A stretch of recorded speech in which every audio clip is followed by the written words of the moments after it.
Here's how to find and complete all the treasure maps in Red Dead Redemption 2. What's up everyone, my name is J-roK and welcome to the channel.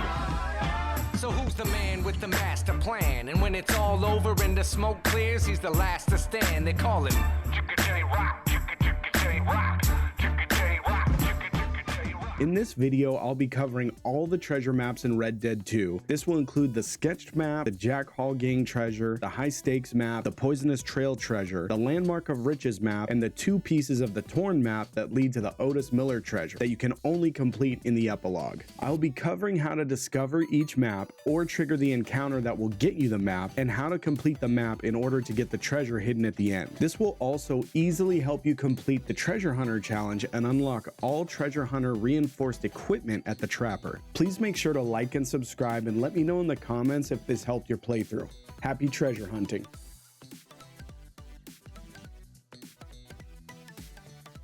This is the sketched map, and I randomly found it while searching this cabin, the Reed Cottage, in Roanoke Ridge, just north of Annisburg. I think this was added later in an update because I don't remember it in any of my earlier playthroughs, and I can't find anything about it in my strategy guide, and this thing tells me literally everything about the game. The map itself is located in the chimney in the cabin. The map shows the location of a marked tree near the Elysian Pool with very specific instructions. Go to the Elysian Pool, which is just west of where you found the map, head to the cliff top overlooking the pond, where you'll see this tree at the edge of the cliff with an X carved into it. Follow the instructions on the map and count exactly 20 paces north and 5 paces east, and you'll have your treasure.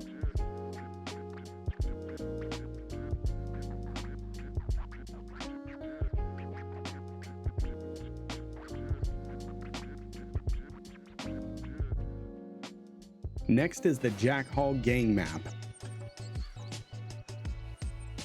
There are 3 map locations and a 4th location for the final treasure.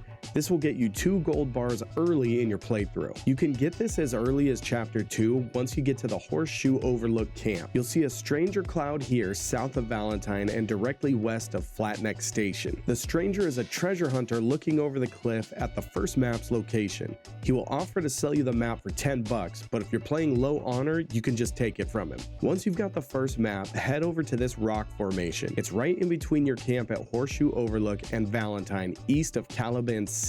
Approach the location from the south and keep going until you see a little camp set up.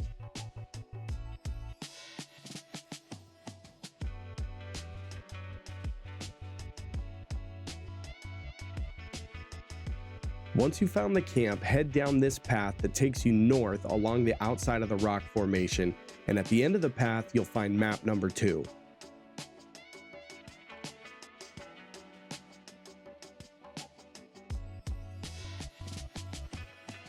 This map takes you to Kotora Springs, north of Valentine, just east of where the train tracks cross on the map. The map shows 3 water geysers with rock piles at the south end. Search the rocks for the next map, specifically this rock pile here. Now you've got the final map, which takes you to O'Crea's Run, located directly north of Emerald Ranch in the Grizzlies East. The map shows a small island with 2 trees in the middle of the lake, overlooked by this rock formation.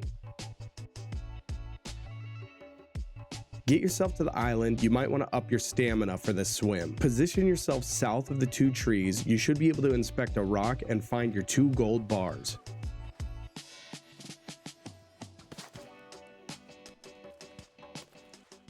Now we've got the high stakes map.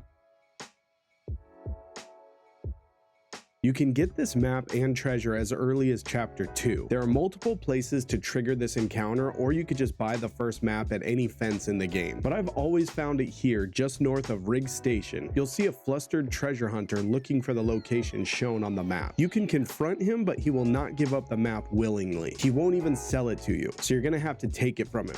Apparently you could bump into him so he drops it, but I just demanded it from him and he gave it up real quick. Now that you have the first map, you can head over to Cumberland Falls, which is directly east of Wallace Station. The second map is hidden behind the waterfall. Get to the west side of the river and follow this path. Cross the river using these rocks and fallen trees. Stay on the path on the side of the rock until it takes you behind the waterfall, and you'll find the second map.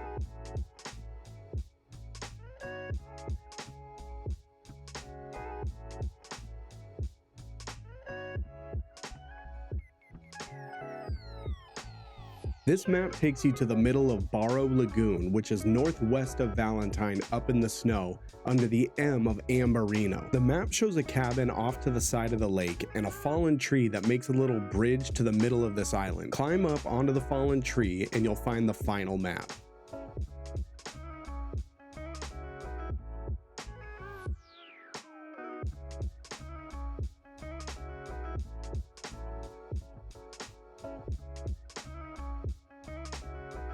This one shows a rock formation with Fort Wallace off in the distance. Head to Fort Wallace, which is directly south of the Wapiti Reservation. Go northeast of the fort until you see the rock formation.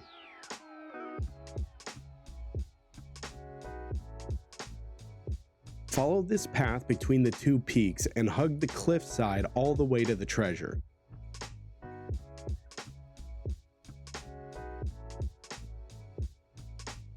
Bonus, there is a rock carving here, so don't forget to inspect that. Make sure you run up this little incline here. If you go too slow, you're gonna slide right off the edge. After you hike your way along the rock path, you'll be prompted to inspect the rock and you'll have your 3 gold bars.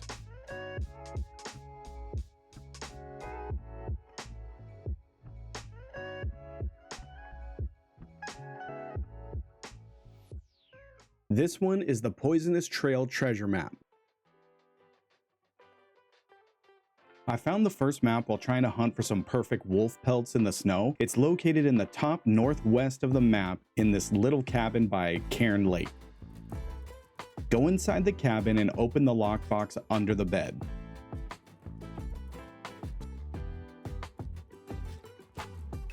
It will give you the first map showing a drawing of a rock formation that looks like a face. That location can be found here on the east side of the map, north of Rhodes and just west of Ringneck Creek.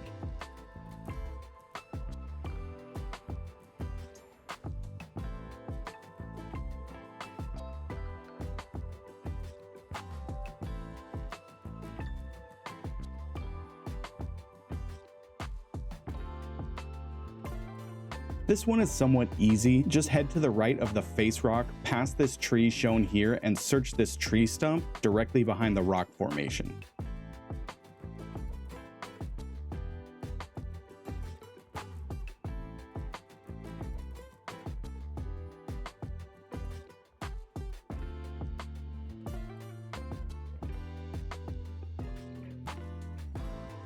Now you've got the second map showing a snake-like formation in a field somewhere. That one can be located here, even farther east on the map, just outside of the Van Horn trading post.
Now you've got the final map, which shows a waterfall.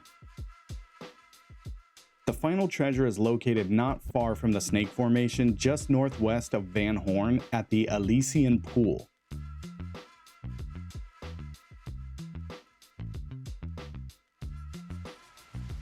Go behind the waterfall, classic gaming trope, I love it, and head into the cave. The map just shows 2 pathways and points to the one on the right, but to find that you need to follow these steps.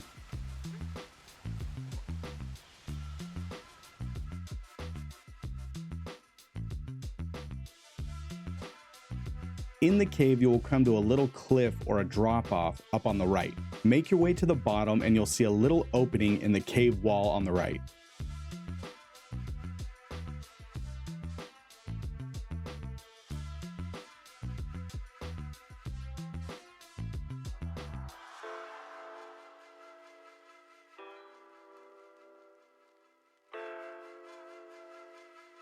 Head through there and you'll run right into the drawing on the map.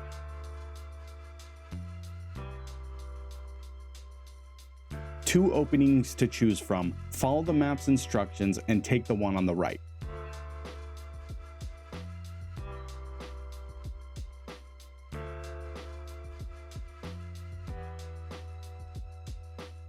You'll know you're going the right way when you see this little campsite set up.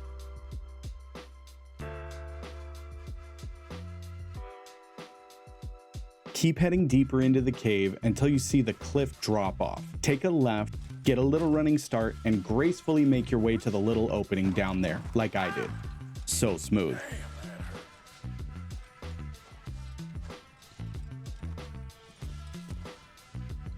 Slide down this little hill to the pool of water and you should be prompted to collect your treasure, 4 gold bars.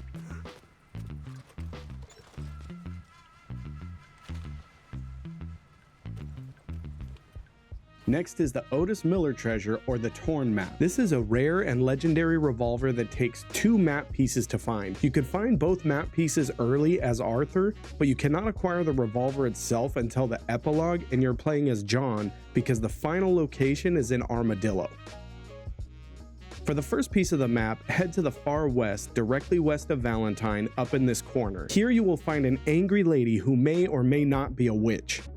Once you subdue her, search the nightstand in her cabin and you'll have the first clue. Next, head to the complete opposite side of the map, northeast of Annisburg, at this other secluded cabin. This is where you'll find another not so welcoming NPC. Once he's calmed down, search his place to find the second half of the map. Now comes the part that can only be done in the epilogue when you're playing as John. Head to the southwest corner of the map, directly west of Armadillo, to a place called Rattlesnake Hollow. Inside this cave, you'll find a chest with the Otis Miller revolver in it.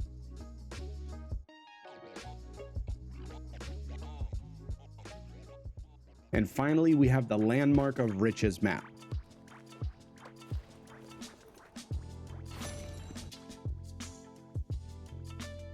First, head to the far west side of the map in West Elizabeth and west of Strawberry. You'll see an obelisk looking thing here that's in the middle of nowhere that Arthur can inspect. Get close and Arthur will remove the plaque and receive the first treasure map. This map takes you to Lemoyne near LeCay and LeGras in this little church in the middle of the swamp. Climb on top and snag the second map. The second map is referring to the mysterious hill home just east of Donner Falls. You can tell because the home has this turtle symbol painted on the top. Go to the broken window and grab the third map. This one takes you to the Bulgar Glades battlefield south of Rhodes. Find the tree trunk that fell over on the fence and is pointing to this tree stump and collect the final map. The final map takes you to the top of Mount Shan, which is just northwest of Strawberry. At the top of the mountain, you'll see this sundial that's made out of stone, and that's where you collect your 6 gold bars. Thank you so much for watching. I hope this helped your playthrough. Don't forget to leave a comment, let me know how it went, and I'll catch you in the next adventure. Who's always frying, crafting in the zone, looking like he'd be a Tim the Tap Man clone. It be J-roK, J-roK. That's my dog that be snacking on your cats, and he ain't a mouse trap, but he's snapping on the rats. It be J-roK, J-roK. It won't be long before you heard of him too. So ladies and gentlemen, without further ado, I give you